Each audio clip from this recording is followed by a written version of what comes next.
अध्यक्ष महोदय, आपने मुझे बोलने का मौका दिया। हिंदू हृदय सम्राट शिवसेना प्रमुख बाला साहेब ठाकरे जी के आशीर्वाद से और महाराष्ट्र राज्य के मुख्यमंत्री आदरणीय एकनाथ शिंदे जी के वजह से आज मुझे यहाँ पे बोलने का मौका मिल रहा है।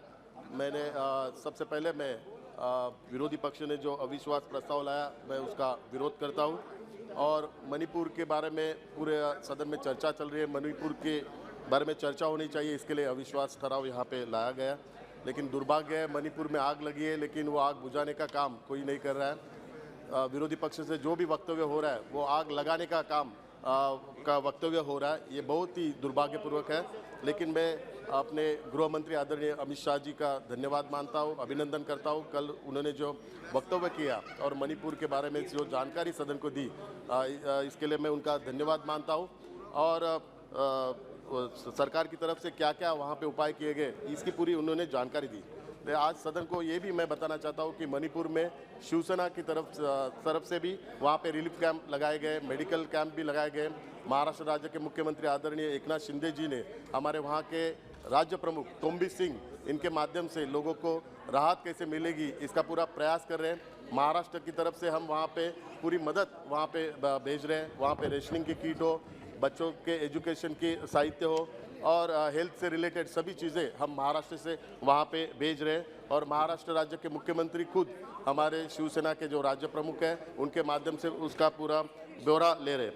अध्यक्ष महोदय, वहाँ की जो हमारी अलायंस है, एनडीए की अलायंस, कल आदरणीय गृहमंत्री जी ने बताया कि केंद्र सरकार के माध्यम से क्या क्या वहाँ पे प्रयास किए गए, लेकिन फिर भी उनकी बहुत सारी डिमांड है, वो मैं रिकॉर्ड पे लाना चाहता हूँ। To protect and uphold the territorial integrity of the state of Manipur at any cost, Armed Forces AFSPA Act 1950 should be applied uniformly in hill districts. NH2 and other NH should be open as liveliness for the landlocked state at any cost. Adequate force should be deployed to secure movement of essential commodities. Steps should be taken to control price and to curb hoarding and black marketing. The border fencing should be complete along the whole 398 kilometer stretch of Indo-Myanmar border to prevent illegal migrants and militants.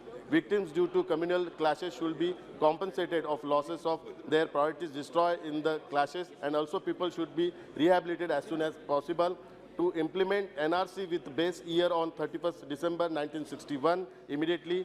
Make Manipur State Population Commission functional immediately.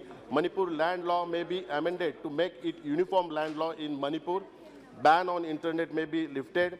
The secretariat and other state government offices may be open as soon as possible to facilitate people. Peace and normalcy should be restored immediately. ये उनकी demand है, ये आपके सामने मैं रखना चाहता हूँ। अध्यक्ष महोदय, विरोधी पक्ष ने जो नया अलायंस बनाया I.N.D.I.A, क्योंकि वो इंडिया बोलते हैं लेकिन इंडिया में डॉट किधर नहीं, इनके जो अलायंस है इसमें 4-4 डॉट है, तो इसमें ही पता चल रहा है कि इसमें कितने छेद है वो दिखाई दे रहा है।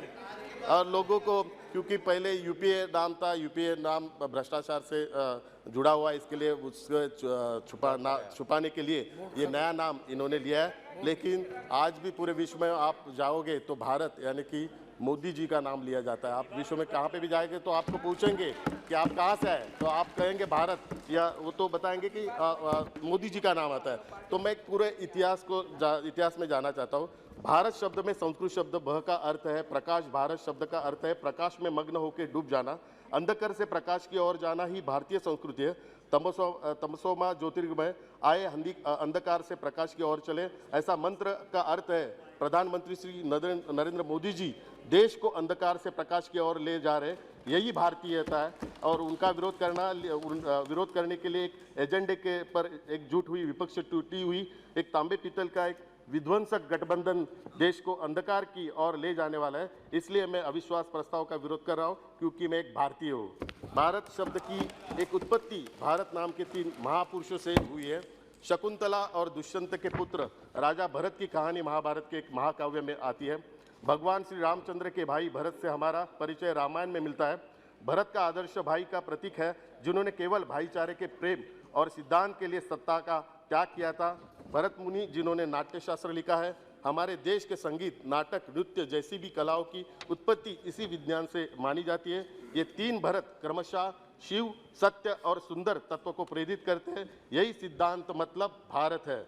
मैं उस भारतीयता की रक्षा करने वाले मोदी सरकार के समर्थन में इस अविश्वास प्रस्ताव का विरोध करता हूं। अध्यक्ष महोदय, नहीं थोड़ा सा है, मैं फ्लोर लीडर हूँ, मेरा टाइम है। अध्यक्ष महोदय,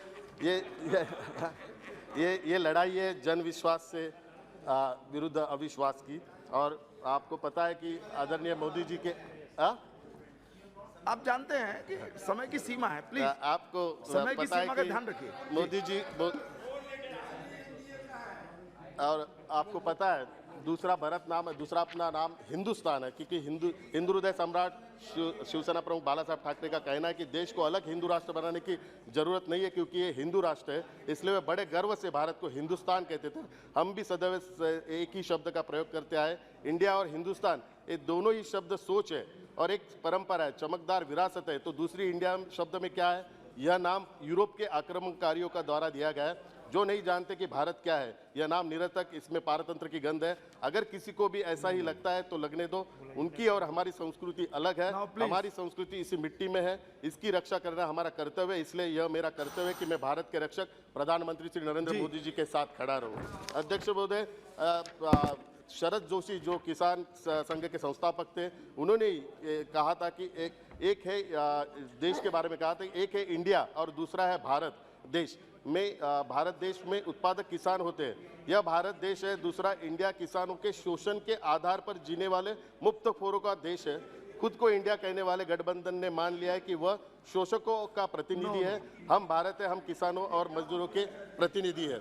अध्यक्ष महोदय, मैं ये अध्यक्ष महोदय, मोदी जी की सभी योजनाओं का जो फायदा हुआ है, करोड़ों लोगों को फायदा हुआ है। जो वैक्सीन का भी 140 करोड़ लोगों का फायदा हुआ है। अध्यक्ष महोदय, मैं बताना चाहता हूँ, नहीं आखिरी में बताना चाहता हूँ, ये जो अलायंस बना है, ये अलायंस बना है केवल अपने परिवार को बचाने के लिए अलायंस बना हुआ है। क्योंकि जो अलायंस बना है उसमें आप देखिए, Indian national Congress party Shrimati Sonia Gandhi, उनका बेटा श्री राहुल गांधी, नेशनल कांग्रेस पार्टी श्री शरद पवार जी, उनकी बेटी श्रीमती सुप्रिया सुले, समाजवादी पार्टी श्री मुलायम सिंह जी, अखिलेश यादव, सबने अपने आप जो बात कहना चाहते हैं तो सबने अपने बेटों को सेटल करने के लिए पार्टी बनाई हुई है। अध्यक्ष महोदय, मैं इलेक्शन कमीशन को रिक्वेस्ट करना चाहता हूँ कि नेशनल पार्टी रहती है, रीजनल पार्टी रहती है, वैसे ही परिवार पार्टी होनी चाहिए। एंड में मेरा रुका। अध्यक्ष महोदय एक मिनट। अध्यक्ष महोदय, ये अलायंस क्यों बना है उसका कारण बताता हूँ। ये अलायंस बनाया है क्यों? ठीक है, इसका मुख्य कारण एक मिनट, इसका मुख्य कारण है महाराष्ट्र के मुख्यमंत्री आदरणीय एकनाथ शिंदे जी। क्योंकि आप नहीं अध्यक्ष महोदय के बाद समय दूंगा। अध्यक्ष महोदय, ये अलायंस बना है ओके नहीं सर, दो मिनट खत्म कर रहा हूँ सर कंक्लूड करो आप। 1 मिनट में बात कर। अध्यक्ष महोदय, ये अलायंस बना है क्योंकि इसका एक मुख्य कारण है महाराष्ट्र राज्य के मुख्यमंत्री आदरणीय एकनाथ शिंदे जी। मैं उनका धन्यवाद मानता हूँ। आप सभी को पता है कि महाराष्ट्र राज्य के मुख्यमंत्री आदरणीय एकनाथ शिंदे जी ने हिंदू हृदय सम्राट शिवसेना प्रमुख बाला साहब ठाकरे के विचारों को आगे लेके जाने का संकल्प किया, हिंदुत्व का आगे लेके जाने का संकल्प किया। इसके लिए इलेक्शन कमीशन ने और सुप्रीम कोर्ट ने पूरी पार्टी की नेतृत्व बाला साहब एकनाथ शिंदे साहब को दी। तो ये फॉर्मूला शिवसेना में जो फॉर्मूला हुआ है, वो फॉर्मूला का डर एनसीपी को था, एनसीपी में भी होगा हुआ, और बाकी सब पार्टियां जो परिवार चला रही है उनको भी डर पैदा हुआ कि उनके पार्टी में भी आदरणीय एकनाथ शिंदे जैसा कोई तो होगा और उनकी पार्टी को भी पिछले 3 महीने से